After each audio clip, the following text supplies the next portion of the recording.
नाटक शिवोहम।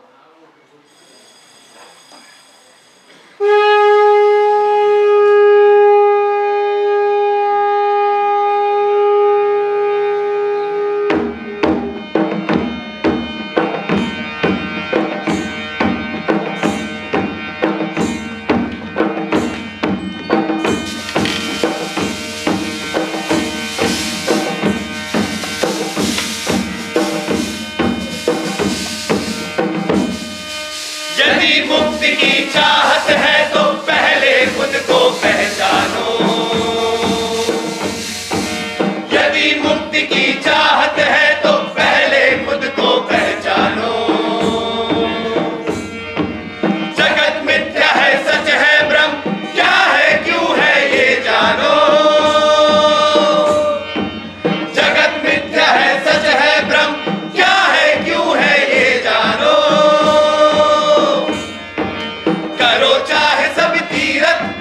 भर लो ज्ञान से गागर, करो चाहे सब तीरथ या भर लो ज्ञान से गागर। हुआ न तत्व ज्ञानी जो ना होगा मोक्ष सच मानो। हुआ न तत्व ज्ञानी जो ना होगा मोक्ष सच मानो। यदि मुक्ति की चाहत है तो पहले खुद को पहचानो। हम श्रेष्ठ हैं तुम निकृष्ट हो, हम श्रेष्ठ हैं तुम निकृष्ट हो, हम श्रेष्ठ हैं तुम निकृष्ट हो, हम अच्छे हैं तुम बुरे हो, हम अच्छे हैं तुम बुरे हो, हम अच्छे हैं तुम बुरे हो, हम अच्छे हैं तुम बुरे हो।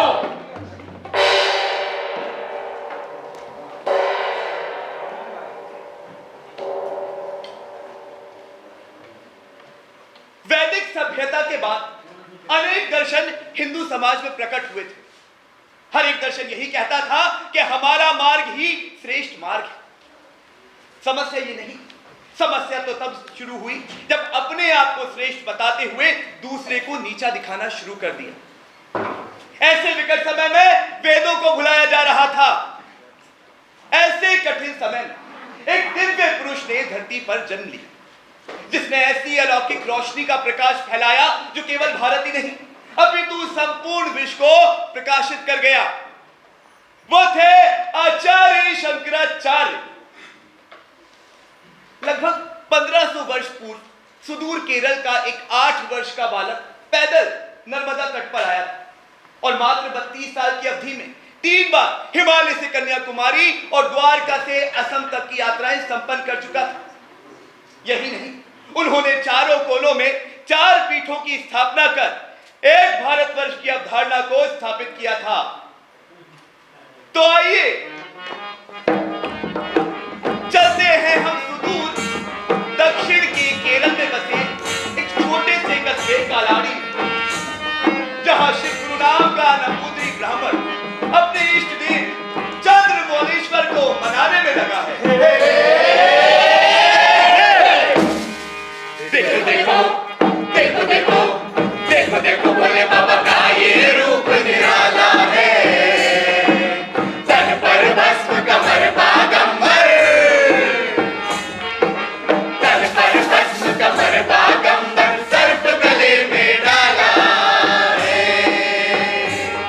देखो देखो भोले बाबा का ये रूप निराला है।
चंद्रमौलेश्वर तो मेरे मन के अंदर ही बसे हैं।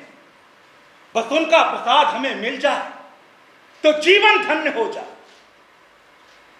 मुझे इस बात का कोई दुख नहीं कि मेरे परिवार में मेरा वंश चलाने वाला कोई नहीं, पर आर्यम्बा को लगता है कि जो लोग गुरुकुल में आते होंगे वो लोग सोचते होंगे कि जब इनके परिवार में ही कोई संतान नहीं है तो गुरुकुल से निकलने वाले हर शिष्य के साथ भी ऐसा ही हो जाएगा। पर मैं तो कहता हूं कि यह उसका भ्रम है। फिर भी प्रार्थना करने में कैसा संकोच। बिल्कुल सही कह रहे हैं। अरे लो, आर्यम्बा भी आ गए। चलो चलो सब मिलकर भोलेनाथ का अभिषेक करते हैं।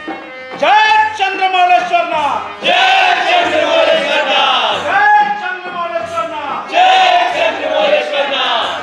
शिवगुरु जैसा शिव भक्त पूरी कलाड़ी में नहीं है, भगवान की माया है। देखो कब महादेव इन पर प्रसन्न होते हैं। अरे हमारे शिव तो भोले भंडारी है, जिस पे प्रसन्न हो जाए अपना सब कुछ दे दे। जय भोलेनाथ।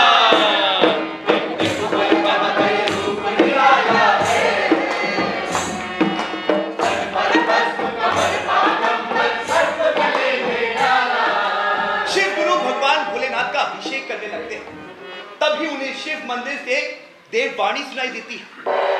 बस शिव गुरु जाओ, तुम्हें पुत्र की प्राप्ति होगी, किंतु तुम हमें यह बताओ कि हम तुम्हें अल्प आयु वाला, शास्त्रों का ज्ञाता, सर्वगुण संपन्न पुत्र दें या लंबी आयु का साधारण बुद्धि वाला पुत्र।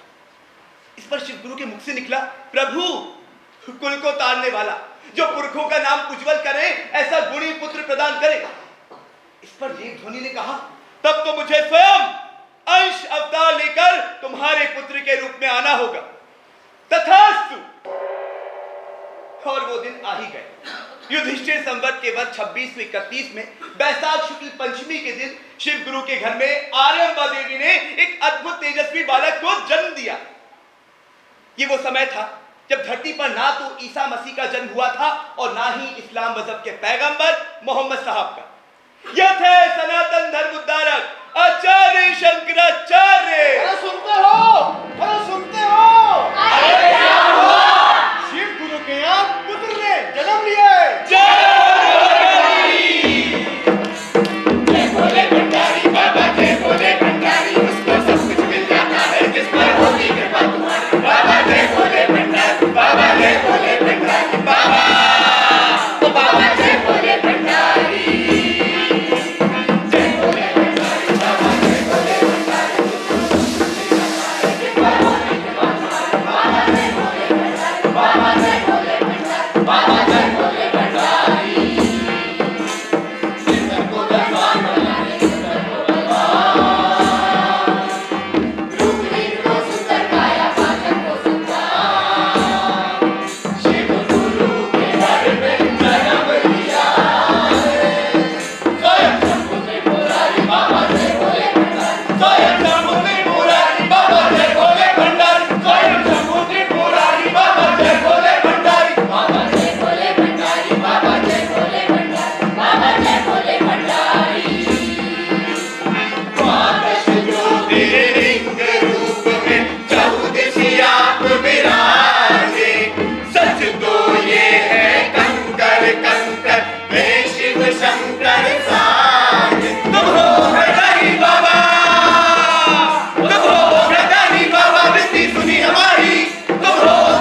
तेजस्वी बालक की बुद्धि की चर्चा पूरी कालाड़ी में फैलने लगी थी। मात्र 1 वर्ष की अवधि में उसने मलयालम सीख ली थी और मात्र 3 वर्ष में संस्कृत सीख ली थी। गुरुकुल की प्रतिष्ठा दूर दूर तक फैल चुकी थी। सब कुछ ठीक ठाक चल रहा।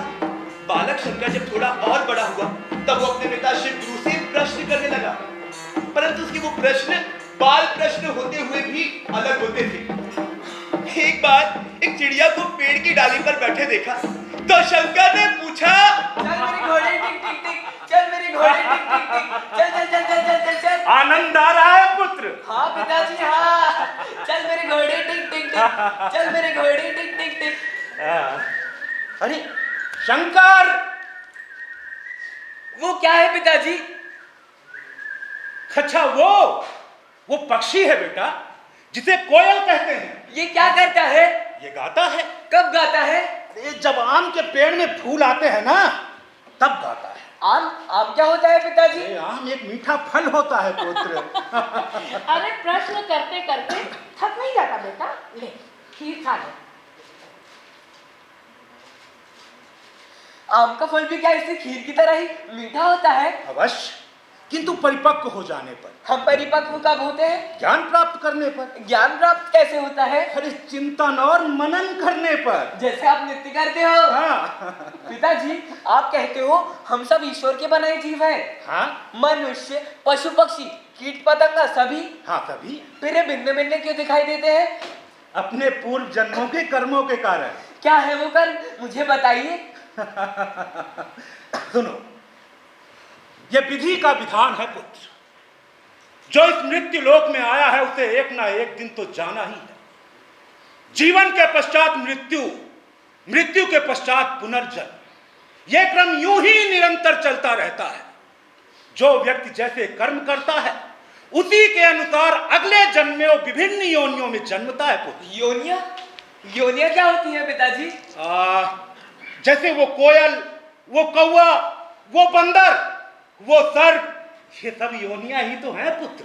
पिताजी ये सारा कुछ इस धरा पर जन्म लेने और बार बार आने के कारण होता है। हाँ। और यदि ये आवागमन समाप्त हो जाए तो आत्मा को मोक्ष प्राप्त होता है बेटा। अब जाकर सो जा, सारे प्रश्न क्या अभी कर डालेगा। जा जा जा। अरे कितने प्रश्न है ना इसके मन में। होंगे ही, तुम्हारा पुत्र जो ठहरा। चलो हटो, तुम्हारा भी तो है।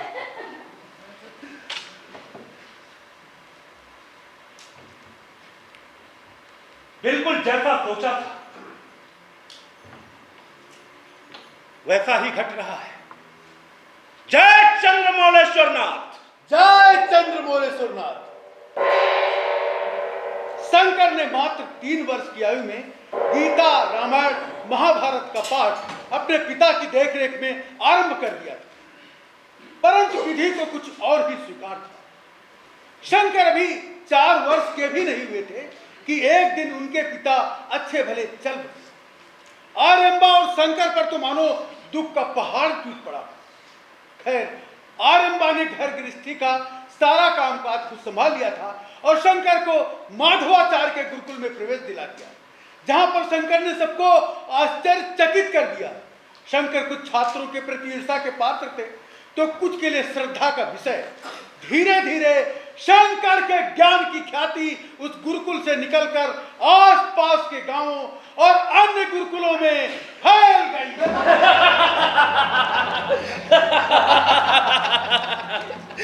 शंकर, तो तुम सचमुच जा रहे हो? तो अभी भी तुम्हें शंका है, परंतु तुम्हें आए तो मात्र 3 साल हुए। 3 साल में तुम्हारी शिक्षा पूरी हो गई। मैं नहीं मानता, परंतु गुरुवर ने मुझे कहा कि तुम्हारी शिक्षा पूरी हो गई है। मुझे 8 साल हो गए, अभी तक ऋग्वेद का 8वां मंडल संपूर्ण नहीं हुआ और तुम कह रहे हो तुम्हें सब याद है। मैंने कब कहा? मुझे गुरुवर ने कहा।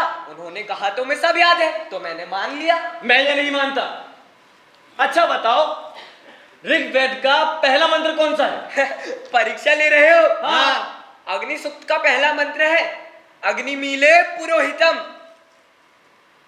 अब तुम अंतिम मंत्र पूछोगे ना? नहीं। हाँ बताओ। वही मेरा प्रिय मंत्र भी है, सुनोगे? सुनाओ। ऋग्वेद के दशम मंडल के 121वें अध्याय अर्थात संगठन सूक्त का चौथा मंत्र है। समानी व आकृति समाना हृदयानि व समान वस्तु व मनोयथा व ससहासति। हमारा अभिप्राय ध्येय और मस्तिष्क समाज के मंगल और एकता के अनुरूप होना चाहिए। अरे शंकर, थोड़ा दिमाग मुझे दे जाओ, मेरे दिमाग में कुछ बैठता ही नहीं है। अब यजुर, साम और अथर्व नहीं पूछोगे या फिर ब्राह्मण ग्रंथ, आरण्यक, उपनिषद और वेदांतों के बारे में नहीं पूछोगे? हमें तो इन सब के नाम भी याद नहीं रहते, तुम ये सब कैसे याद रख लेते हो? मेरे पास समय कम है ना, इसलिए कुछ जल्दी करना पड़ता है। अब क्या जल्दी है? अब तो तुम्हारी शिक्षा पूरी हो गई है ना? अभी कहा, अभी तो शुरू हुई है। सरल है, यदि तुमने अपने आप को जान लिया तो एक दिन सब कुछ जान लोगे। अच्छा मित्रों, मैं चलता हूँ, शाम को मिलेंगे। मित्रों, अब एक प्रश्न मैं पूछूं? हाँ, पूछो। मुझे पकड़ोगे? हाँ। अरे तो पकड़ो ना, पकड़ के दिखाओ।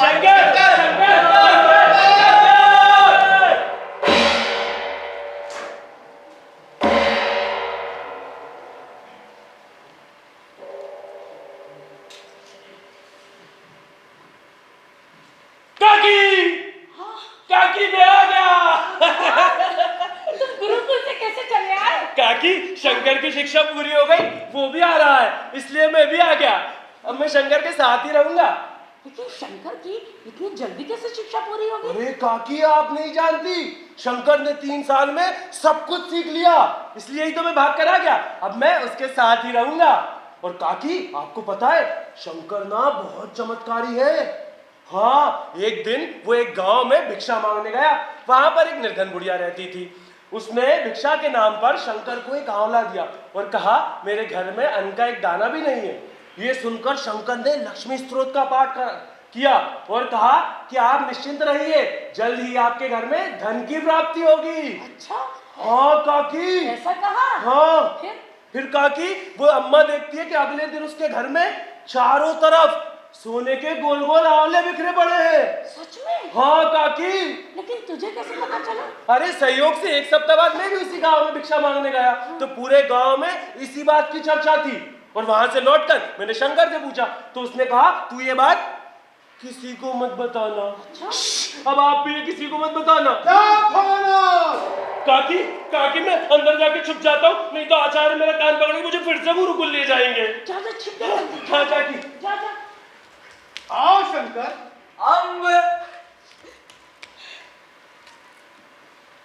प्रणाम आर्यम्बा। प्रणाम आचार्य। क्या मेरे शंकर से कोई भूल हो गई है क्या? नहीं देवी, ऐसी कोई बात नहीं। शंकर जैसा तो कोई दूर दूर तक दिखाई नहीं देता। विद्यालय की शिक्षा तो इसने मात्र 3 वर्ष में ही पूरी कर ली। अब महाविद्यालयीन शिक्षा के लिए इसे हमारे गुरुकुल में रखना इसके साथ अन्याय होगा देवी। क्या मतलब गुरुवर? मैं समझी नहीं। मैंने तो अपने हिसाब से इसकी शिक्षा दीक्षा पूर्ण कर दी है। अब तो मेरी गुरु दक्षिणा का समय है देवी। ऐसे कैसे हो सकता है गुरुवर? अभी तो इसको वेदांगों की शिक्षा, वेदांत की शिक्षा, वो सब मिलने भी तो शेष है ना। ठीक कहा देवी, शिक्षा भी शेष है, परंतु समग्र वेदांत की शिक्षा के लिए मेरा गुरुकुल सक्षम नहीं है देवी। आप मेरी बातों को अन्यथा न ले। आपका बालक जिस उच्च कोटि के ज्ञान का अधिकारी है, उसका प्रबंध मेरे गुरुकुल में तो क्या, संपूर्ण केरल में कहीं नहीं है देवी। अच्छा, मैं चलता हूँ, प्रणाम। गुरुवर, आपका उपकार हम कैसे चुका सकते हैं, किंतु शंकर की गुरु दक्षिणा तो आपको लेनी ही होगी। हाँ। अवश्य देवी, इस बालक ने तो अपने जीवन का सर्वाधिक सम्मान दिया है, इसलिए एक अनुरोध मैं आपसे गुरु दक्षिणा हेतु करता हूँ। वो क्या है गुरुवर? आप शंकर को समग्र वेदांत की शिक्षा के लिए पूज्यवर गोविंद पाद के आश्रम में भेज दीजिए। ये गुरु गोविंद पाद जी का आश्रम है कहाँ गुरुवर? कलाड़ी में, उत्तर दिशा में, नर्मदा नदी के किनारे। अच्छा, वो तो यहाँ से बहुत दूर है ना? ठीक कहा देवी। अद्वैत वेदांत के विद्वान गौड़पाद महाराज के शिष्य पूज्यवर गोविंद पाद उसी स्थान पर निवास करते हैं। इधर आओ शंकर।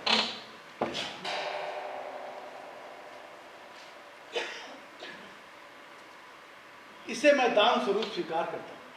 गुरुकुल के पुस्तकालय पर व्यय करूंगा। मेरी गुरु दक्षिणा तो शंकर का उज्जवल भविष्य है देवी। जय भोलेनाथ। जय भोलेनाथ। शंकर! अरे मित्र, तुम? दोनों मित्र बैठकर बातें करो, अभी मैं आती हूँ। मित्र, मैं तो तेरा पीछा ना गुरुकुल से निकलते ही करने लगा था, परंतु तेरे साथ आचार्य थे ना, इसलिए मैं पहले ही चुपचुपा के आ गया। क्यों? पढ़ाई छोड़कर क्यों आया? क्यों? कक्षा 3 तक पढ़ तो लिया, इतनी शिक्षा पर्याप्त है। पर अधूरी शिक्षा का क्या अर्थ है? वो मुझे नहीं पता। तू ऐसा नहीं कर सकता। अधूरा ज्ञान ना तो स्वयं के लिए अच्छा है, ना ही दूसरों के लिए। तो तुझे ही तो मेरा ज्ञान पूर्ण करना है। नहीं, ऐसा नहीं कहते। तू गुरुकुल लौट जा। गुरुकुल में अध्ययन पूरा करने के बाद तुझे अपने घर वालों के पास भी जाना होगा ना। जा गुरुकुल। नहीं शंकर, नहीं शंकर, नहीं शंकर, अब तुम ही मेरे सखा हो, तुम ही मेरे स्वजन और तुम ही मेरे गुरु हो। नहीं शंकर, मैं नहीं जाऊंगा।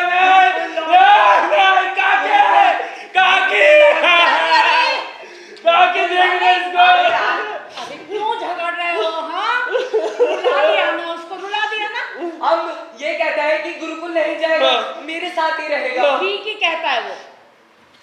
चुप हो जा बेटा, चुप हो जा। सुन, मैंने तेरे लिए रसोई में खीर बना के रखी है, जा खा ले। ठीक है काकी। जा जा जा जा जा, जा। तुमने ही उसे सर पर चढ़ा रखा है।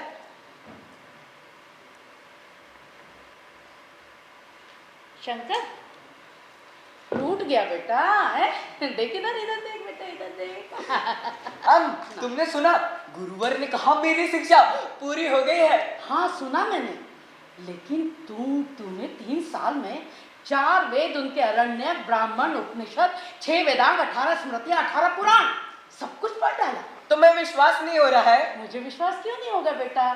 जो 3 वर्ष की आयु में अपने गुरु की संस्कृत में गलती निकाल सकता है, वो सब कुछ कर सकता है बेटा। हाँ।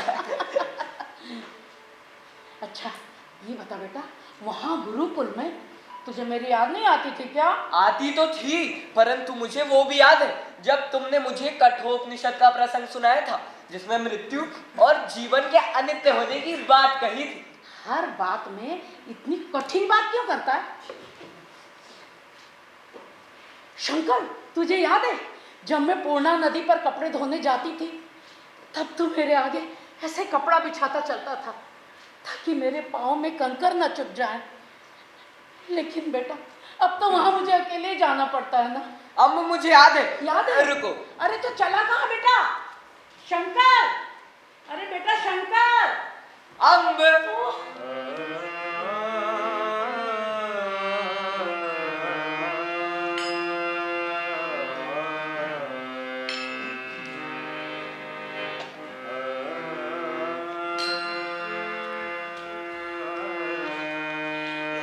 आओ अम्ब।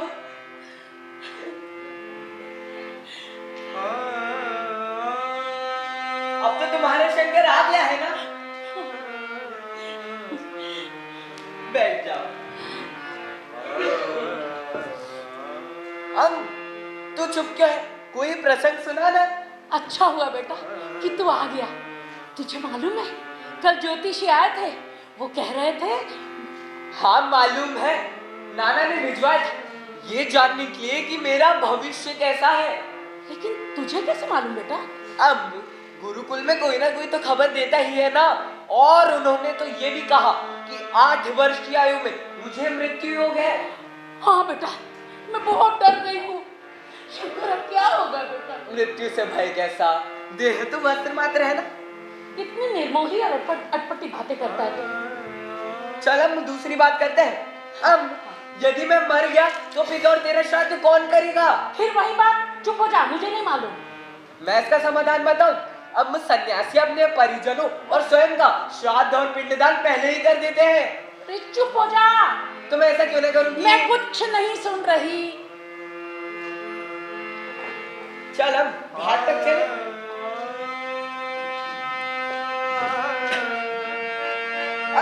तुमने मुझे बहुत सारी कथा सुनाई है, आज मैं सुनाऊंगा। अब हम हर रोज यहाँ आते हैं, कपड़े धोते हैं, भीड़ बहुत है इसलिए हम घड़ियाली घाट पर जाते हैं।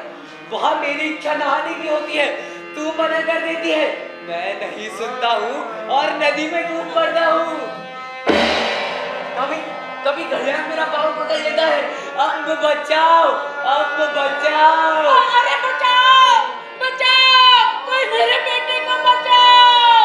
अब बचाओ। अरे कोई तो बचाओ। दूर दूर तक कोई नहीं है, अब बचाओ। इस तरह मरने से तो मैं किसी का श्राद्ध भी नहीं कर पाऊंगा, इससे अच्छा है मैं सन्यासी बन जाऊं अब।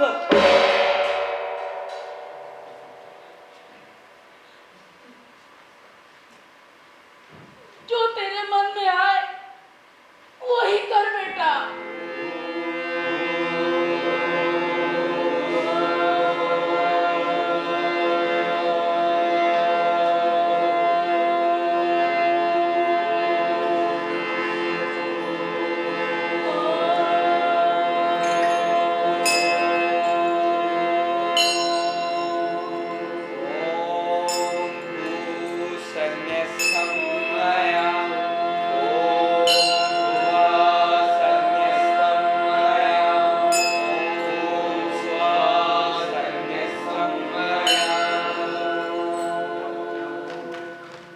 बेटा शंकर, एक वचन देता जा बेटा, जब मृत्यु का देवता मेरे द्वार पर आएगा तब उसे मेरा हाथ थमा देगा ना बेटा। वचन दे बेटा, वचन दे। हाँ माँ, मैं अवश्य आऊंगा। साधो जीवन सफल बनाया, मोह कपट छल छिद्र न पाया, जीवन सफल बनाया। छोड़ के इस नगरी को साधो कंटक पथ अपनाया, चलते चलते वचन दे गया, माता वो दुलराया रे साधो, जीवन सफल बनाया। शंकर और उसके सखा की पदयात्रा आरंभ हो चुकी थी। एक छोटे कद का तेजस्वी बालक भगवा रंग में आगे आगे चला जा रहा था, तेज कदमों से निर्विकार, और उसके पीछे एक लंबा बालक सफेद वस्त्र में कांधे पर थैला और गठरी लादे पीछे पीछे चला जा रहा था। भारत खंड के दूर दूर तक फैले धरातल को अपने वामन पदों से नापते हुए जगत और जीवन का रहस्य समझ रहे थे। शंकर को तो केवल जगत के सृष्टिकर्ता अथवा नियामक को जानने की जिज्ञासा थी और किसी वस्तु की नहीं, क्योंकि वो एकमात्र परम ब्रह्म परम सत्य को जानना चाहते थे। इस मिथ्या जगत से उन्हें कोई लेना देना नहीं था। उन्हें सिर्फ इतना पता था कि ओंकारेश्वर नाम का कोई स्थान है जहां पर 12 ज्योतिर्लिंगों में से एक भगवान शिव का मंदिर है, और उसी के आसपास पूज्यवर गोविंद पाद निवास करते हैं। और वो पहुंच गए नर्मदा नदी के किनारे।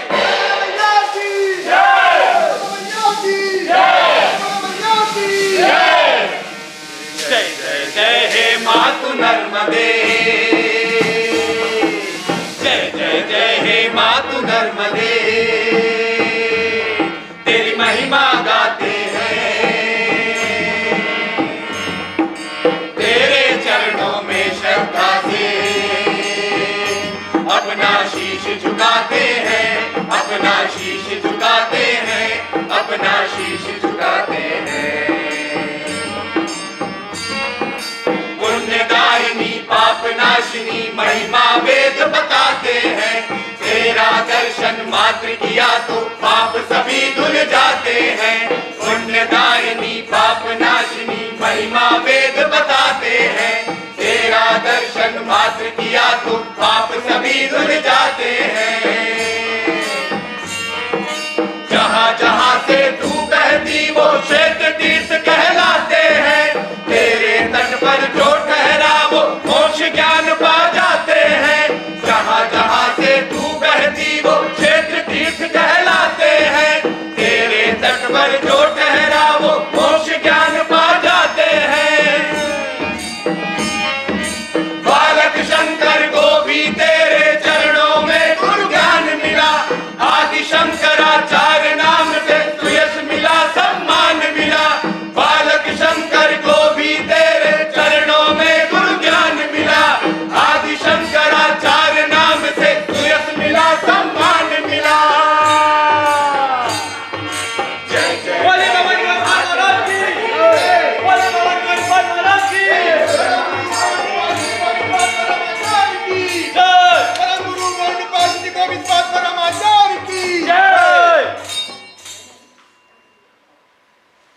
बस कौन हो? आपका आदेश है तो परिचय में मात्र इतना ही कहूंगा। मैं मंदबुद्धि, अहंकार और स्मृति नहीं हूं। मैं आनंद, शाश्वत और चैतन्य हूं। न जल न थल, ना हूं मैं वायु, न आकाश ही मैं, न गुण उनके और ना इंद्रियां हैं। परम सच्चिदानंद ब्रह्म मैं हूं। यहां क्यों आए हो? जानने, स्वयं को, आत्मा को, ब्रह्म को।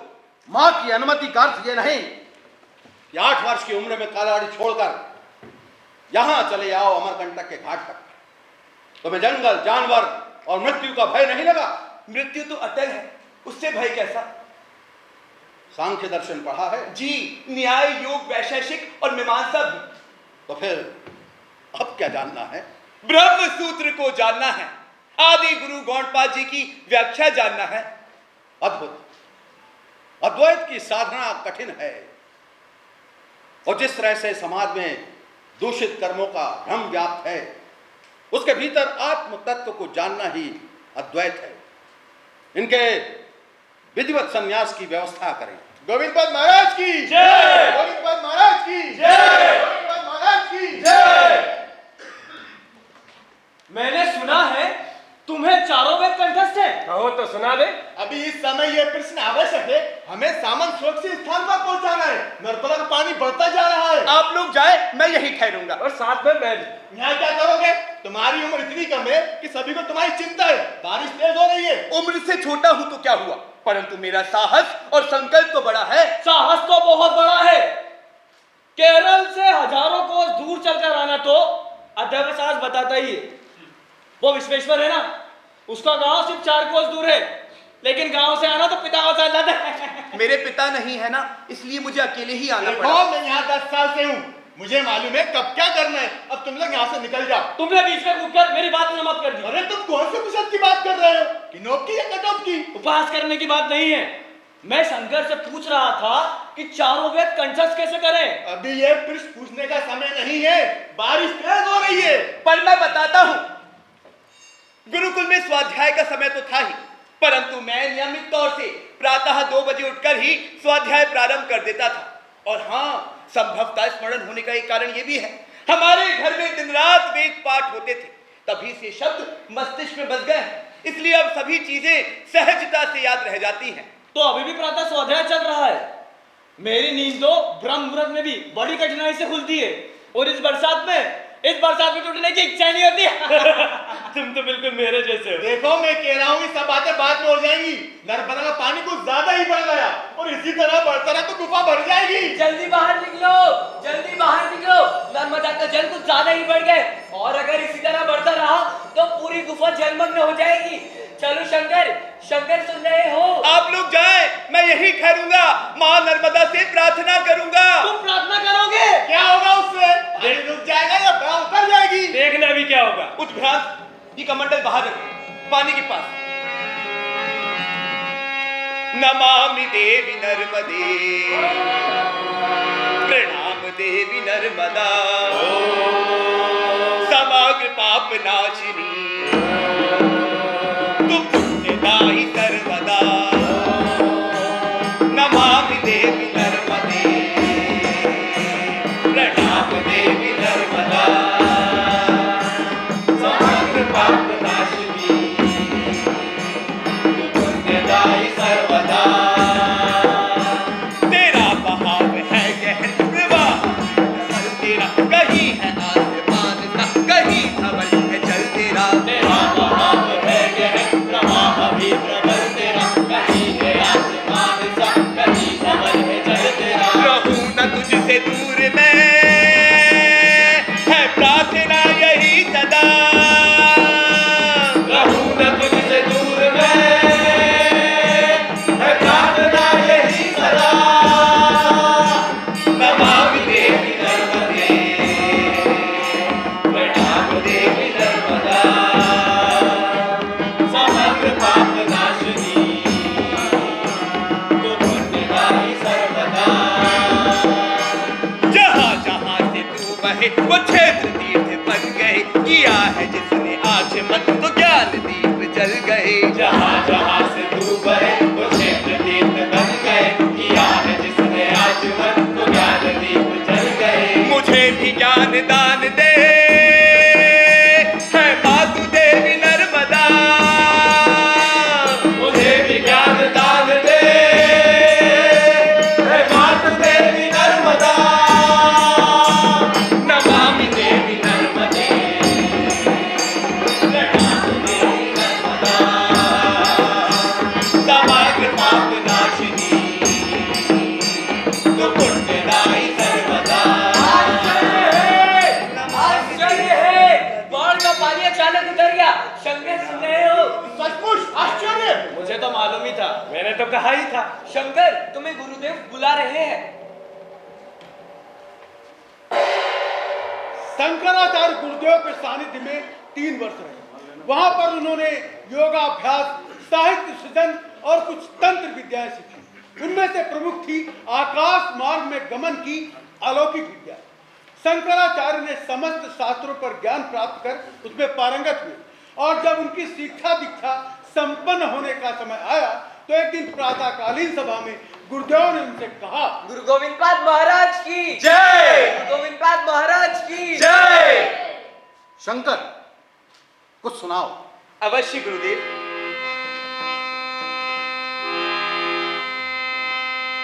नागेंद्र हाराए त्रिलोचनाए, भस्मांग रागाए महेश्वराए।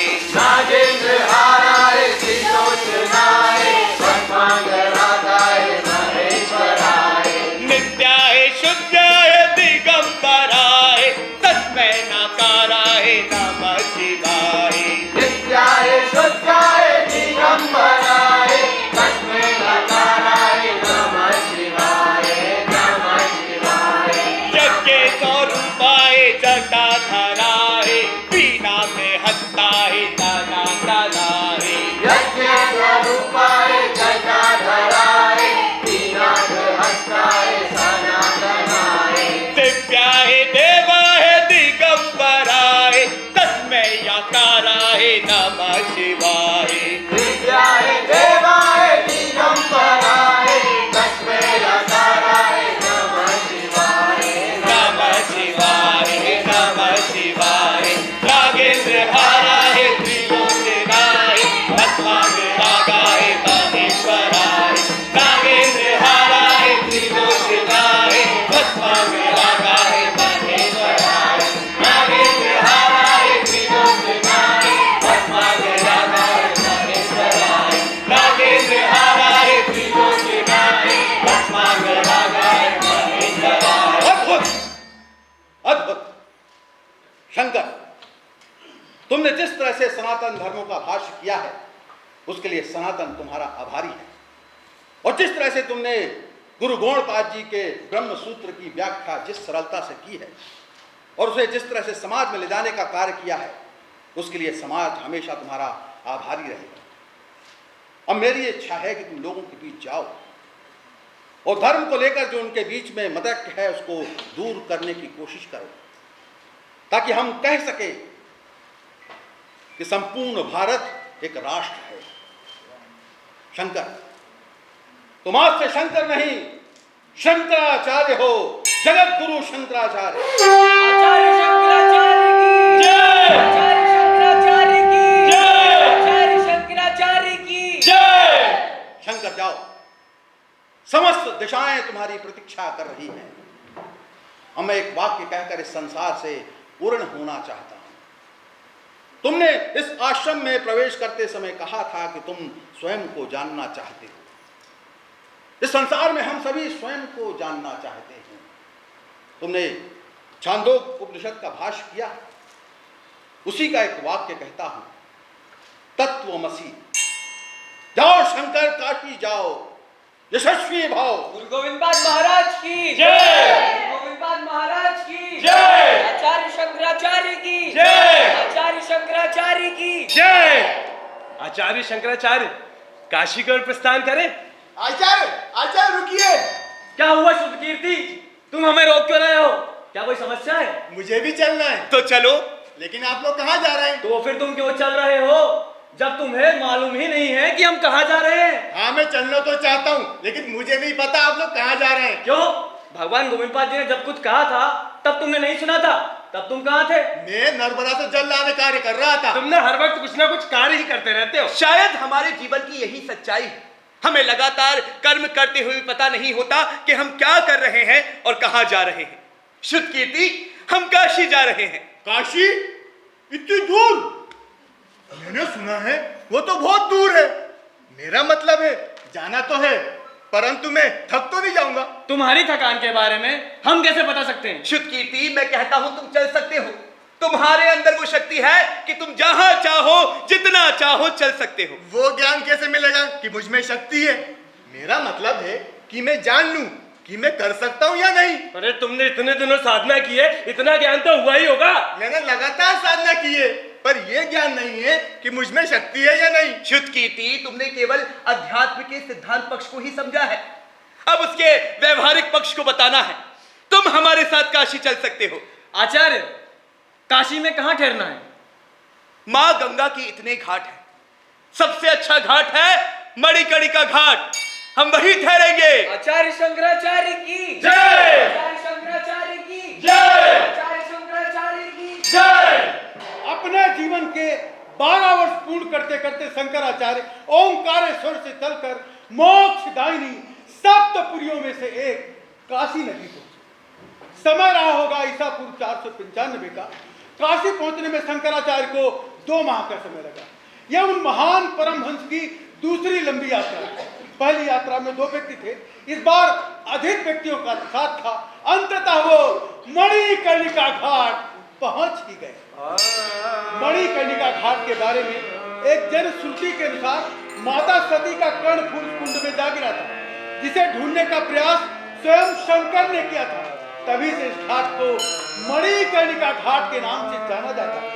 मणिकर्णिका घाट के सामने बहने वाली देवी सरिता गंगा का दृश्य अत्यंत सुंदर, मन को निर्मलता प्रदान करने वाला और जो मन को मोह लेता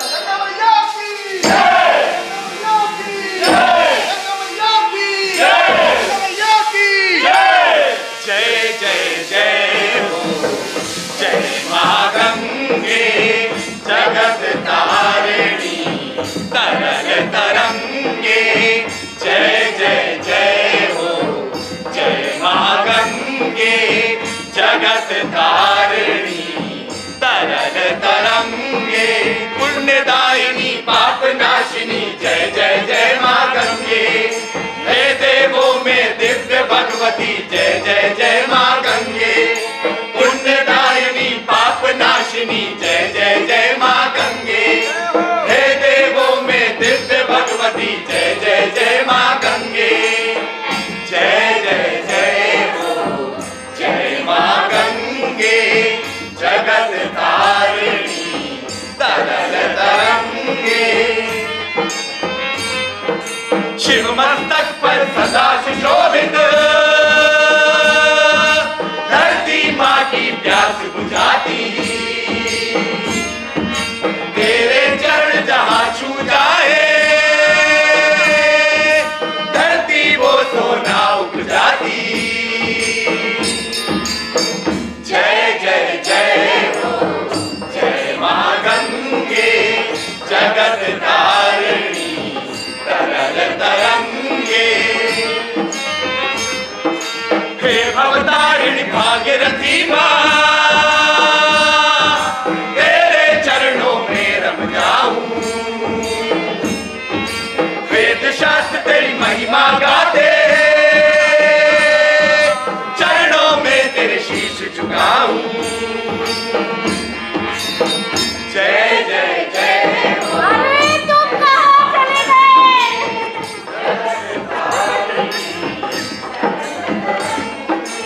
अरे कोई तो बताओ, तुम कहाँ चले गए? अब मैं किसके सहारे रहूंगी? आचार्य शंकराचार्य की जय।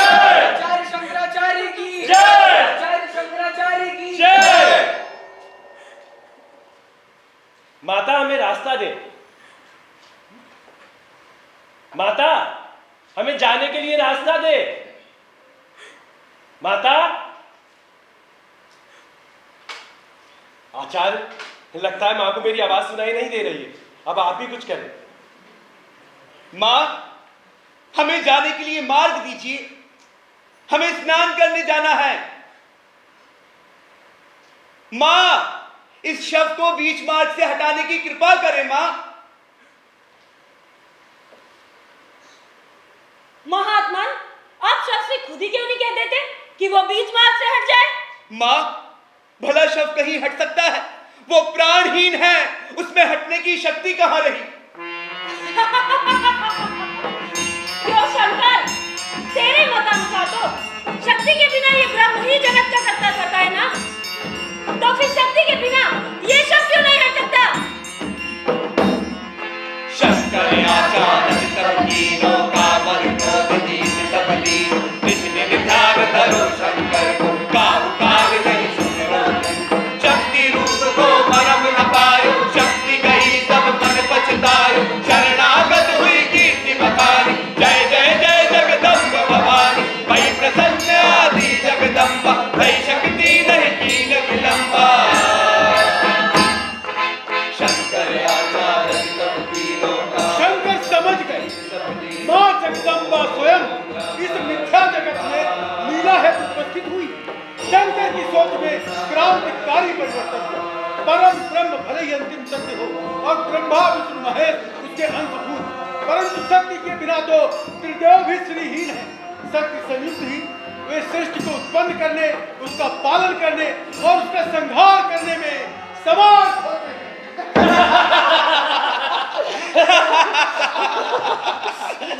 स्नान तो हो गए, बस अब भोलेनाथ के दर्शन हो जाए। एक बात कहूं मित्रों? हाँ बोलो। पानी बहुत ठंडा था, मेरी तो श्वास ही रुक गई। ए चंडाल देव, हमें रास्ता दो। क्यों? मैं तुम्हें रास्ता क्यों दूं? हमारे आचार्य को भगवान विश्वनाथ के दर्शन करने हैं। तो कर लो दर्शन, रोका किसने है? कहां से कर लो? रास्ते के बीचों बीच अपना शरीर नंदी की तरह फैलाए खड़े, हम कहां से निकले? ये अपने आचार्य से पूछो।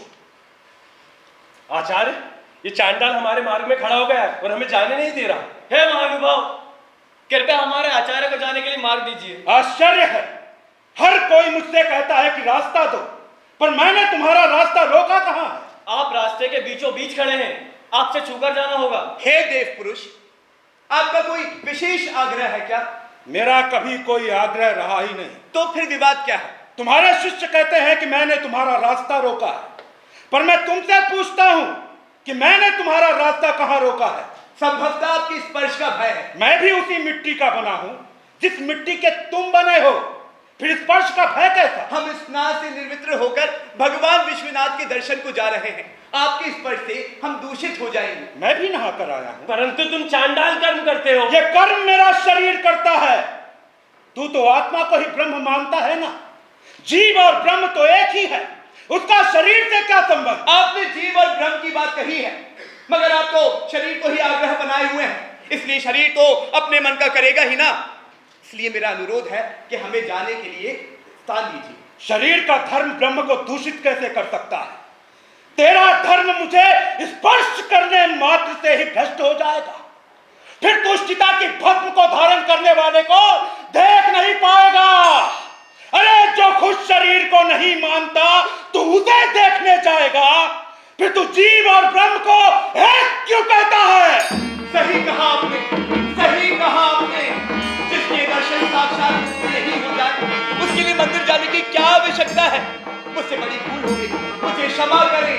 है काशीधिपति, मैं आपको प्रणाम करता हूँ।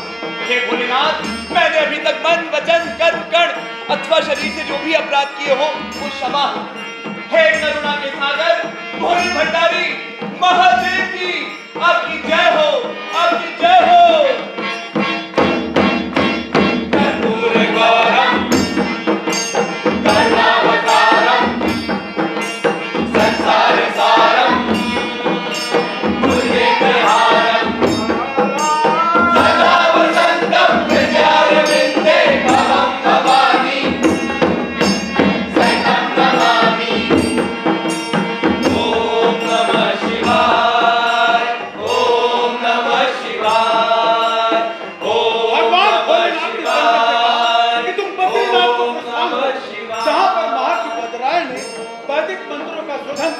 ब्रह्म सूत्र की रचना की थी। कणाद, सांख्य, बौद्ध, जैन, वेद विरुद्ध मतों का खंडन किया था।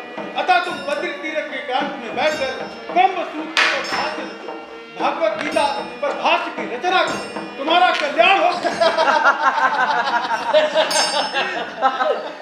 काशी तो भारतवर्ष के ज्ञान का केंद्र है और हम यहाँ पहुंचे परम पूजनीय शंकराचार्य की विजय को सारे देश में एक प्रेरणा की तरह लिया जा रहा है। जब सारे लोग आचार्य को मानने लगे तो आचार्य जी कुमारिल भट्ट से मिलने क्यों जा रहे हैं? अरे क्योंकि मीमांसकों का मानना है कि कर्मकांड से ही मोक्ष संभव है। आचार्य तो उसका विरोध करते हैं। इसलिए तो वे चाहते हैं कि वे शास्त्रार्थ करें और कुमारिल भट्ट को बताएं कि क्या सही है और क्या गलत। हाँ, इसके लिए हमें भी उनके साथ चलना होगा, परंतु कुमारिल भट्ट तो बहुत दूर रहते हैं। तो क्या हुआ? जब हम नर्मदा घाट से ओमकारेश्वर से चल के यहाँ गंगा घाट पर विराजित भगवान विश्वनाथ के पास आ सकते हैं, तो उन तक जाने में क्या परेशानी? आचार्य शंकराचार्य की जय। आचार्य शंकराचार्य की जय। वो देखो आचार्य इधर ही आ रहे हैं। आचार्य शंकराचार्य की जय। आचार्य शंकराचार्य की जय। आचार्य शंकराचार्य की जय। प्रणाम आचार्य। कल्याण हो। तुम लोग क्या बात कर रहे थे? आचार्य, हम मोक्ष की बात कर रहे थे। मुक्ति का मार्ग क्या है? ब्रह्म सूत्र, उपनिषद और गीता तीनों ब्रह्म ज्ञान के रहस्य को खोलने वाले ग्रंथ हैं, परंतु तीनों के आस्वाद और उनकी अभिव्यक्ति में अंतर है। उपनिषदों में ब्रह्म, जीव, आत्मा, माया, सृष्टि, जन्म मरण को विस्तार से समझाया गया है। ब्रह्म सूत्र में वेद विज्ञान के विस्तार को समेटकर सूत्रों में बांधकर एक कठिन ताले में रखी मूल्यवान वस्तु सा बना दिया है। मैंने वेदों में विकट मोक्ष के मार्ग को ज्ञान मार्ग के रूप में जाना, समझा और बताया है। हो सकता है कुछ विद्वान वेदों में कर्मकांडी मार्ग को ही अधिक सहज और उपयोगी मान और इस ब्रह्म सूत्र की व्याख्या अपने ढंग से करे, परंतु मेरा यह मत है कि ब्रह्म तक पहुंचने के लिए जीव को सतत चिंतन, ध्यान, योग और कुंडली जागृत कर ही ब्रह्मानंद की प्राप्ति हो सकती है। दूसरे लोगों को यह जटिल लग सकता है, वो विभिन्न प्रकार के कर्मों और वैदिक कर्मकांड को ही मोक्ष का मार्ग बता सकते हैं, परंतु वो मार्ग लंबा और भ्रमित करने वाला है। वासना और आडंबर से चित्त मलिन हो जाता है। मनुष्य तो वैसे ही दुर्बल है। चित्त शुद्धि और बुद्धि संस्कार से तुम समझ सकोगे कि हम कौन हैं। अपने वास्तविक रूप को जानना ही अद्वैत है, यही मोक्ष है। आचार्य, आचार्य, भट्टपाद और कुमारी भट्ट गुरुवद अपराध के कारण पास के अग्निकुंड में प्रवेश करने आ रहे हैं। मेरा प्रणाम स्वीकार करें आचार्य। वत्स, तुम कौन? मैं शंकर, पूज्य गुरु गोविंद पाद जी का शिष्य। हाँ, हम पहली बार मिल रहे हैं। आप वैदिक हैं और मैं भी वेदों को मानता हूँ। बड़ी प्रशंसा सुनी है आप। आचार्य, मैंने ब्रह्म सूत्र पर एक भाष्य लिखा है, कृपया आप देख लें ताकि मेरी कृति निर्दोष प्रमाणित हो सके और उसमें जो कमी है आप उसे भी सुधारें आचार्य। कहाँ है वो कृति? लाओ। ये लीजिए आचार्य।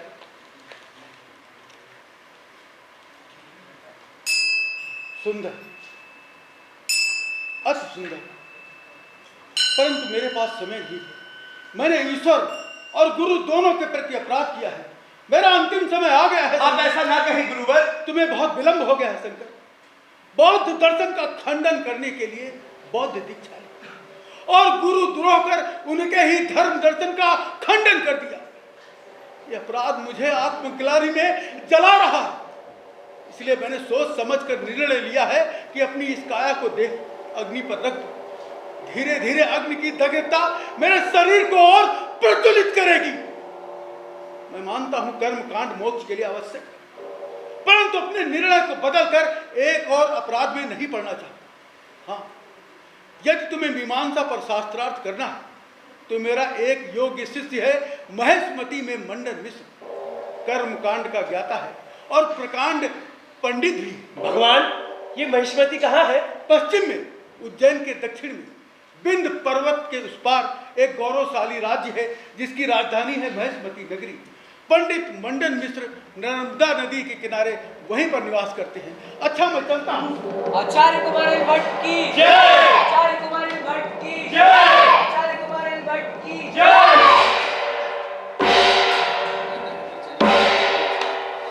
आचार्य कुमार भट्ट उस सुलगती हुई अग्नि में भस्म हो गए। आदि शंकराचार्य के मना करने पर भी नहीं माने। महेशमती नगरी अत्यंत भव्य और सुंदर, बड़ी बड़ी अट्टालिकाएं, विशाल मंदिर, नर्मदा नदी का हरा भरा आंचल व्यक्ति का मन मोह लेता। शंकराचार्य जब मंडन मिश्र के घर पहुंचे तो वहां श्राद्ध चल रहा था।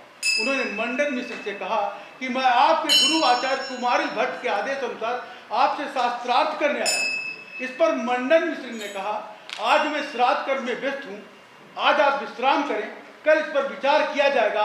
और वो समय आ ही गया। सुनो सुनो सुनो महेशमती नगर के वासियों, सुनो। प्रकांड पंडित कुमारिल भट्ट के सबसे योग्य शिष्य हमारा पारंगत मंडन मिश्र जी विश्व के प्रखर मीमांसक के रूप में विख्यात हैं। हमेशा की भांति इस बार भी आपसे शास्त्रार्थ करने के लिए युवा सन्यासी आचार्य शंकराचार्य उपस्थित हुए हैं। दोनों की सहमति से परमज्ञात और विदुषी उभय भारती ने इस शास्त्रार्थ की मध्यस्थता स्वीकार की है। आप सभी जनों का इसमें स्वागत है, अभिनंदन है। महेशमती नगर के वासियों, आपसे एक निवेदन है कि कृपया प्रत्येक पक्ष को सुने, समझे और उस पर विचार करें। सुनो सुनो सुनो। अरे हमारे पंडित मंडन मिश्र ही जीतेंगे। अरे इसमें शर्त लगाने की कौन सी बात है? वो इतने वेदों के ज्ञाता हैं, इतने वेदों। अब हमको नहीं पता। आचार्य की जय, आचार्य शंकराचार्य की जय, आचार्य शंकराचार्य की जय। अरे देखो तो युवा सन्यासी के चेहरे पर कितना तेज है। अरे मुझे तो ऐसा लगता है कि इस बार इतिहास कुछ और ही होगा। बिल्कुल सही कह रही हो, मुझे भी ऐसा ही लगता है। कब होगा शास्त्रार्थ प्रारंभ? कब होगा? अरे शांत हो जाओ। अरे शांत हो जाइए, शांत हो जाइए। शास्त्रार्थ बस प्रारंभ होने जा रहा है। मंडन मिश्र जी की जय, देवी उमा भारती की जय। महेशमती की प्रजा और यहाँ उपस्थित विद्वानों को मैं प्रणाम करती हूँ। जैसा कि आप सभी को विदित है कि आज आचार्य शंकराचार्य और मंडन मिश्र जी यहाँ शास्त्रार्थ हेतु उपस्थित हुए हैं। जो भी इस शास्त्रार्थ में पराजित होगा उसे अपना वर्तमान आश्रम त्याग कर विजेता विद्वान का आश्रम ग्रहण करना होगा और साथ ही उनका शिष्यत्व भी। अर्थात यदि आचार्य शंकराचार्य हारते हैं तो उन्हें गृहस्थ आश्रम और मंडन मिश्र जी को गुरु के रूप में स्वीकार करना होगा, और यदि मंडन मिश्र जी हारते हैं तो उन्हें संन्यास ग्रहण करना होगा और आचार्य शंकराचार्य जी को गुरु के रूप में स्वीकार करना होगा। क्या आप दोनों को ये प्रस्ताव स्वीकार है? ठीक है माँ, जैसी आपकी आज्ञा। ठीक है, आप दोनों विद्वान अपने अपने मत की प्रस्तावना प्रस्तुत करें। आपकी प्रस्तावना सुनकर मैं चली जाऊंगी। आचार्य शंकर हमारे अतिथि हैं, अतः आप अपना मत पहले रखें। आचार्य मंडन, आप समस्त वेदों और वेदांत के ज्ञाता हैं। आप जानते ही होंगे कि जीव और ब्रह्म एक ही है, दोनों में कोई भेद नहीं, और इसके प्रमाण है वेदांत स्वरूप अनेक उपनिषद। छांदोग्य उपनिषद में कहा गया है, एकमेवा द्वितीयम ब्रह्म। ब्रह्म सब जगह है आचार्य शिरोमणि। जीव और ब्रह्म की एकता का अनुभव करने वाला शोक और मोह से रहित हो जाता है, तब अज्ञान से उत्पन्न समस्त सांसारिक प्रपंच स्वतः नष्ट हो जाते हैं और आप मोक्ष को प्राप्त होते हैं। कर्मों से मुक्ति, जन्म मरण से मुक्ति, यही मोक्ष का मार्ग है, जो कि ज्ञान मार्ग है। यही सच्चा मार्ग है, मेरा यही सिद्धांत है। बिल्कुल सही कह रही है। हे श्रेष्ठ, आपके ज्ञान की ख्याति ओंकारेश्वर और काशी से चलकर यहाँ महेशमती आ पहुंची है। हमारा सौभाग्य है कि हमें आपके दर्शन का लाभ प्राप्त हुआ। अभी आपने कहा कि आपके ज्ञान की दृष्टि में जीव और ब्रह्म एक ही है, जगत इत्यादि भ्रांति मात्र है, किंतु मैं ऐसा नहीं मानता। आपने यह भी बताया कि वेदों में ज्ञान की ही प्रधानता है, ज्ञान होने पर कर्मों का कोई औचित्य नहीं रह जाता। हमारे मीमांसा दर्शन में जो कहा गया है उसे ही प्रमाण मानकर हम कर्मों को ही प्रधानता देते हैं। हमारी एक दृढ़ मान्यता है कि ब्रह्म के प्रतिपादन में वेदांत, उपनिषद और ब्रह्म सूत्र आदि प्रमाण नहीं है। अरे मुक्ति तो कर्मों से ही होती है, ऐसा प्रमाण है। ईशावास्योपनिषद में भी कहा गया है कि व्यक्ति को चाहिए कि अपने कर्म करते हुए तो वर्ष जीने की इच्छा करे। फिर भी यदि आप वेदांत की सर्वोच्चता को सिद्ध कर सके तो मैं गृहस्थाश्रम त्याग कर सन्यासी हो जाऊंगा। आप अद्वैत वेदांती लोग जीव और ब्रह्म की एकता का बखान करते हैं, किंतु इसके बारे में कोई अकाट्य प्रमाण नहीं है। आप लोग मिट्टी के घड़े, मिट्टी के उदाहरण को देकर समझाते हैं, किंतु यह तो प्रत्यक्ष और लौकिक प्रमाण है। किंतु जीव और ब्रह्म के मध्य लौकिक संबंध में ऐसे प्रत्यक्ष प्रमाणों को कैसे स्वीकारा जाए? जिस प्रकार जल में डाला गया नमक दिखाई नहीं देता, वैसे ही ब्रह्म सब जगह व्याप्त होने पर भी दिखाई नहीं देता। घट और मिट्टी के उदाहरण से तत्वों को तो समझा जा सकता है, परंतु उस परम तत्व को नहीं समझा जा सकता, क्योंकि वो तो इंद्रियों से परे है। मुंडक उपनिषद में कहा गया है कि आत्मा ना तो नेत्रों से, ना वाणी से और ना ही किसी दूसरी इंद्रियों के ग्रहण करने से आती है, तत्व अथवा कर्मों से भी प्राप्त नहीं होती है। उसे तो विशुद्ध अंतःकरण वाला ही निरंतर ध्यान करता हुआ ज्ञान रूपी प्रसाद से देख सकता है। वेदांत में जो तत्वमसी आदि वाक्य है उसका अर्थ उपासना से है, अतः जप करने से पापों का क्षय होता है। इस वाक्य का जप आदि विधि के अलावा अन्य कोई प्रयोजन नहीं। तत्वमसी का अर्थ स्पष्ट है, वो जप के लिए नहीं है। तत्वमसी अहम ब्रह्मास्मि आदि वाक्य जीव और ब्रह्म का अभेद संबंध बताने के लिए है, अद्वैत का ज्ञान करने के लिए है, अर्थात वो किसी विधि का अंग नहीं है। तत्वमसी में असी शब्द वर्तमान काल का बोध कराता है कि तू वही है। इसका अर्थ उपासना से नहीं है, ये किसी कर्मकांडी विधि का अंग कतई नहीं है। समस्त प्रबुद्ध जन आचार्य शंकर कहते हैं कि वे वैदिक धर्म का पुनर्स्थापन करना चाहते हैं, परंतु मेरा कथन है कि वो स्वयं जिस धर्म का प्रचार कर रहे हैं वो भी तो वैदिक धर्म नहीं है। वैदिक धर्म का प्रचार तो तब होगा जब हवन और अग्निहोत्र से आकाश का रंग धूमिल हो जाएगा, जब वेदों की ऋचाएं संगीत में स्वर लहरियों के साथ वायुमंडल में गूंजेंगी। अतः आचार्य शंकर के ज्ञान मार्गी वेदांत का वैदिक धर्म के कर्मकांडी मार्ग के सम्मुख कोई स्थान नहीं। आचार्य मंडल, आप कर्मकांडी मार्ग को भले ही श्रेष्ठ कहें, परंतु यज्ञ, हवन, संध्या आदि केवल मन को शुद्ध करने के लिए साधन मात्र है। ये जीवन के साध्य नहीं, और साधन जीवन नहीं होता, ध्येय जीवन होता है। क्या आदरणीय शंकराचार्य ये कहना चाहते हैं कि यज्ञ आदि किए बिना, प्राचीन प्रथाओं का पालन किए बिना सनातन धर्म का पुनरुद्धार हो जाएगा? हाँ, मैं ये चाहता हूं और विश्वास पूर्वक ऐसा कहने को तैयार हूं। आचार्य मंडल, हमें ये नहीं भूलना चाहिए कि समय परिवर्तनशील है। इसमें साधन तो देश और काल अनुसार बदलते रहते हैं, परंतु हमारे ध्येय की नींव मजबूत होनी चाहिए। आचार्य मंडल, समय तो गंगा, यमुना, मंदाकिनी, गोदावरी आदि नदियों की धाराओं के समान है। जैसे इन्हें इनके उद्गम स्थल की ओर वापस नहीं मोड़ा जा सकता, वैसे ही समय के प्रवाह में हस्तक्षेप संभव नहीं।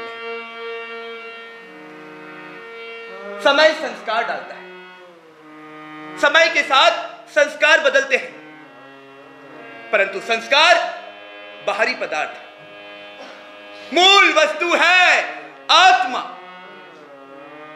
चाहे कितने ही रूप परिवर्तन हो जाएं, परंतु आत्मा नहीं बदलती। अतः ये जान लो, यदि वैदिक धर्म की आत्मा नहीं बदली तो साधनों का रूप चाहे कुछ भी हो, वैदिक धर्म उसी की नींव पर अमर रहेगा। वेद विरोधी धर्म उसके विरुद्ध कितनी ताकत क्यों न लगा ले। वह कृतार्थ हुआ जगत गुरु, आपके द्वारा प्रतिपादित ज्ञान के प्रकाश से मेरी सारी आशंकाएं निर्मूल हो गई हैं। अतः मैं शुद्ध चित्त से शुद्ध चित्त से अपनी पराजय स्वीकार करता हूं। आचार्य शंकराचार्य की जय। आचार्य शंकराचार्य की जय। आचार्य मंडन मिश्र की जय। आचार्य मंडन मिश्र की जय। रुकिए, शांत हो जाइए। सन्यासी शंकर, आचार्य मंडन एक गृहस्थ है, इनकी पराजय अभी पूर्ण नहीं हुई है। मैं इनकी अर्धांगिनी हूँ। मैं चाहती हूँ आप मुझसे शास्त्रार्थ करें। शास्त्रार्थ में आपको मुझे भी पराजित करना होगा। देवी उभय भारती की जय। देवी उभय भारती की जय। ठीक है माँ, जैसी आपकी इच्छा। आप पूर्व पक्ष कीजिए। श्रेष्ठ योगी, मुझे बताइए, काम कला के कितने लक्षण हैं? काम कलाएं कितने प्रकार की होती हैं तथा उनके स्वरूप क्या हैं? ये कैसा विचित्र प्रश्न है देवी, वो भी एक सन्यासी से। माता, आप मुझसे शास्त्रीय प्रश्न पूछे। मैं ठहरा सन्यासी, भला इन प्रश्नों का उत्तर कैसे दे सकता हूं? काम शास्त्र भी एक शास्त्र है। क्या आप सर्वज्ञ नहीं हैं? काम कला की बातों से आपके मन में कोई विकार उत्पन्न नहीं होना चाहिए, क्योंकि आप तो योगी हैं। माता, इन प्रश्नों का उत्तर देने के लिए मुझे 1 माह का समय चाहिए। शास्त्रार्थ को कुछ समय तक स्थगित करने का भी नियम है। क्यों? उत्तर अभी क्यों नहीं दे सकते? उत्तर अभी दे सकता हूं माता, परंतु एक सन्यासी होने के कारण मौखिक रूप से कुछ नहीं कहूंगा, एक पांडुलिपि के रूप में आपको दूंगा। काम की चर्चा सन्यासियों के लिए मर्यादा विरुद्ध है। भविष्य में मेरा उदाहरण देकर सन्यासी गलत कार्य करेंगे, जिससे सन्यासी धर्म कलंकित होगा। अतः आपसे 1 माह के समय की प्रार्थना है माता। ठीक है, दिया आपको 1 माह का समय, किंतु यदि 1 माह में आप ठीक तरह से उत्तर नहीं दे सके तो मेरे पति आपके शिष्य नहीं बनेंगे। तथास्तु। आचार्य शंकराचार्य की जय। आचार्य शंकराचार्य की जय। आचार्य शंकराचार्य की जय। शंकराचार्य चिंता मत, अपने शिष्यों के साथ नगर के बाहर विचरण कर रहे थे। तभी उन्होंने देखा राजा अमरुक घोड़े से गिरकर मृत्यु को प्राप्त हुए। उन्होंने अपने शिष्यों से कहा कि मैं राजा अमरुक के मृत शरीर में प्रवेश करूंगा और काम कला का व्यवहारिक ज्ञान प्राप्त कर पुनः अपनी काया में वापस लौटूंगा। तब तक तुम लोग मेरी इस काया को सुरक्षित रखना। इस प्रकार शंकराचार्य ने अमरुक शतक नामक श्रृंगारिक ग्रंथ की रचना की और 1 माह के बाद उभय भारती के हाथ में रख दी। उभय भारती ने उसे पढ़ा और पढ़ने के बाद पूछना कैसे की आश्चर्यचकित हो गई। कहने लगी, हे ब्राह्मण श्रेष्ठ, आप समस्त वेदों की ज्ञाता हैं, आप साक्षात शिव हैं। अतः मेरा निर्णय है, आज आप संपूर्ण रूप से विजयी हुए। आदि शंकराचार्य की जय हो। आचार्य शंकराचार्य की जय। आचार्य शंकराचार्य की जय। आचार्य शंकराचार्य की जय। भाइयों, क्या तुम्हें पता है उभय भारती ने योग बल से अपना शरीर त्याग दिया? पता है उन्होंने शास्त्रार्थ में क्या कहा? उन्होंने कहा, पति के संन्यास लेने पर पत्नी विधवा मानी जाती है, इसलिए मेरा कार्य अभी समाप्त होता है। अब मैं निर्मल ब्रह्म लोक को जाऊंगी। इस शास्त्रार्थ का समाचार सब जगह फैल गया है, किस तरह से शंकराचार्य ने अद्वैत दर्शन को स्थापित कर दिया है। और तुम्हें पता है बद्री विशाल की जिस मूर्ति को आक्रांताओं के भय से हमारे अंग्रेजों ने अलकनंदा में छिपा दिया था और उसे कोई नहीं निकाल पा रहा था, आचार्य शंकराचार्य उसे अपने कंधे पर उठा लाए और स्थापित कर दिया। और हमें तो ये भी पता है शंकराचार्य पशुपतिनाथ गए और वहां पर पशु बलि बंद कराई और पुरी में गोवर्धन मठ की स्थापना कर पद्म पादाचार्य जी को वहां का कार्य सौंप दिया है। और द्वारका में शारदा पीठ स्थापित हो गया, वो सामवेद को समर्पित होगा।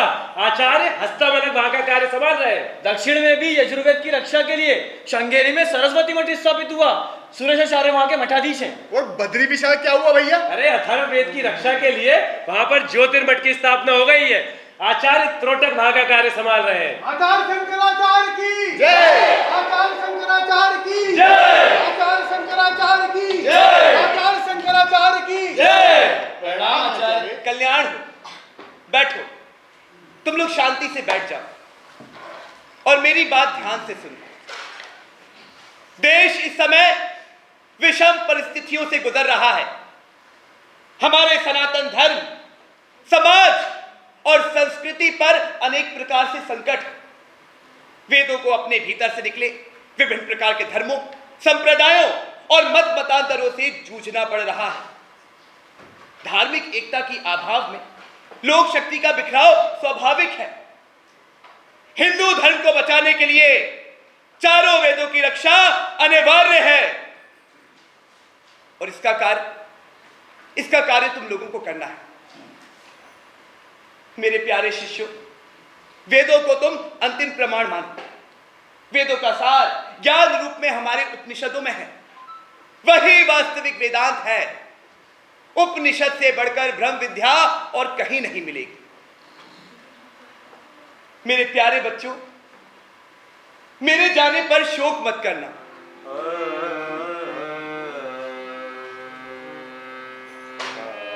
तुम ज्ञान के आलोक का उत्सव मनाना। मुझे खोजना है तो ब्रह्मानंद में खोजना, मेरे उपदेशों में खोजना, मेरे लिखे साहित्य में खोजना, जहां मैं तुम्हें सदैव मिलूंगा। आचार्य शंकराचार्य की जय। आचार्य शंकराचार्य की जय। आचार्य शंकराचार्य की जय। 32 वर्ष की आयु में हजारों कोस की लंबी यात्रा, सैकड़ों विद्वानों से शास्त्रार्थ, भारत की एकता के लिए 4 कोनों में 4 मठों की स्थापना, अनेक ग्रंथों के भाष से सहस्त्र नामों का वो अद्वितीय रचयिता, आदि प्रणेता भगवान केदारनाथ के सम्मुख समाधि में लीन हो। आज वो साक्षात रूप से भले ही हमारे सामने न हो, परंतु उनके कालजयी कार्य और प्रेरणा युगों युगों तक मानव समाज में ज्ञान का प्रकाश आलोकित करते हैं।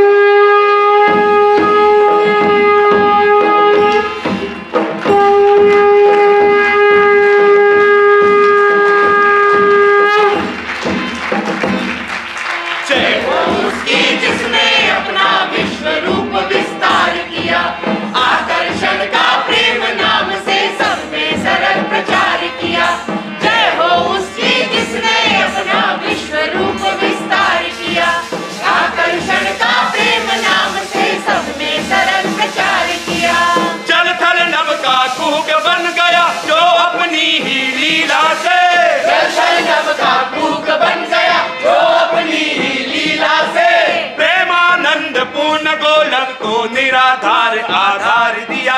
जय हो उसकी जिसने अपना विश्व रूप विस्तार किया। आकर्षण का प्रेम नाम से सब में सरल प्रचार किया। जय हो उसकी जिसने अपना विश्व रूप विस्तार किया। आकर्षण का प्रेम नाम से सब में सरल प्रचार किया। हम सब में जो खेल कर रहा अति सुंदर परछाई सा, हम सब में जो खेल कर रहा अति सुंदर परछाई सा, आप छिप गया आकर हम में, फिर हमको आकार दिया।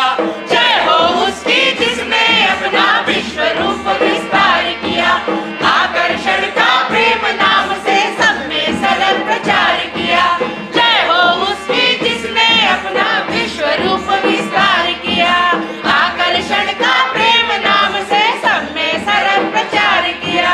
पूर्णानुभव कराता है जो अहमिति से निज सत्ता का, पूर्णानुभव कराता है जो अहमिति से निज सत्ता का। तू मैं ही हूँ इस चेतन का प्रणव मध्य गुलजार किया। जय हो उसकी जिसने अपना विश्व रूप विस्तार किया। आकर्षण का प्रेम नाम से सब में सरल प्रचार किया। जय हो उसकी जिसने अपना विश्व रूप विस्तार किया। आकर्षण का प्रेम नाम से सब में सरल प्रचार किया।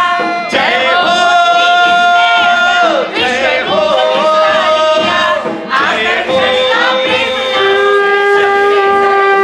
किया।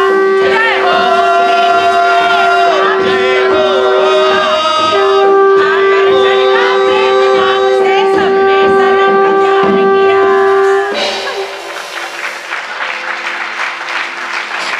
बहुत ही ऊर्जावान प्रदर्शन। जैसा कि आप सभी ने भी देखा, भारत को विश्व गुरु बनाने में आदि शंकराचार्य की भूमिका महत्वपूर्ण रही है। आप सभी कर लीजिए, ऑन कर लीजिए, माइक चालू कराइए।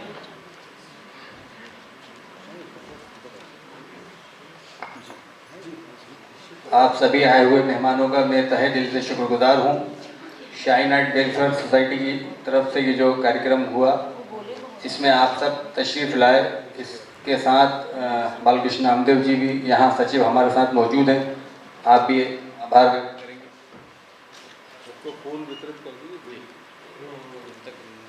सभी मंच पर उपस्थित कलाकारों का और दर्शकों का मैं तहे दिल से स्वागत करता हूँ। इतना अच्छा कार्यक्रम हुआ है, बहुत अच्छा लगा ये सब कुछ देखकर। और बदार आलम जी जो सचिव हैं, इसका सभी कलाकारों का स्वागत कर रहे हैं।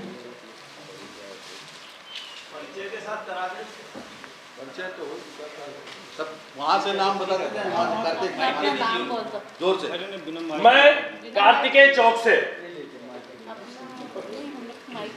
मैं ऋषभ बंदरेले। माइक की जरूरत नहीं। चित्रांश कुमार। नमस्ते अधर्व राय। आसिम अहमद। रीना बिष्ट, रंजना तिवारी, मोहम्मद फैजान, रुपेश तिवारी, प्रेम अस्थाना, गायत्री निगम, प्रिया राजभट, अंकिता पाल, सीमा मोरे, अजय श्रीवास्तव, मोहम्मद रहमुद्दीन।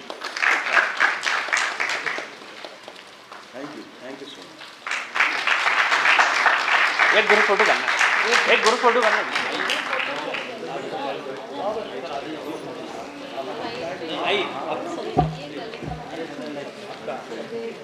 आइए बता, नाम दे, आइए नाम दीजिए, आइए आगे चलो जल्दी